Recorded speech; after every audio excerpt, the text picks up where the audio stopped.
For turning in your monster, even if it's not done, we've got 3 files. We'll do the AI file first by doing save as and changing the date to today's date. That'll make it easier to find. Always click OK. Now we're going to export our monster. File, Export, Export as PNG, and I'd like you to use Artboard. That way it'll be exactly the same size for everybody. Make sure it's transparent, and let's put this on high. Click OK. Finally, I'd like the reference monster as well. So I'm going to turn off the other layers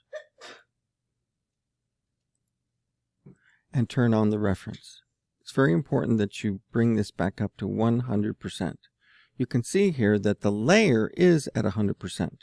So in this case, I've made the actual picture. Raising that to 100% allows us to export it again. We don't want it to have exactly the same name, so we're going to not save. Remember, it's going to be File, Export, Export as. And this time with the PNG, we'll have to change the name, or it's going to overlap with the other one. So let's call this reference Elar Monster. We do see that it's got the white background on there, but that's okay. If you want to, you can change it to white, so it's solid white all the way around. I'd rather have it transparent so that I can crop it if and when I need to.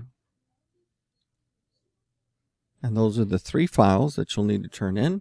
If we go to our Vector Graphics project folder and sort by date modified, you can see the reference monster, the Illustrator monster, and the Illustrator file. Turn all 3 of those in, again, even if you have not yet finished your monster.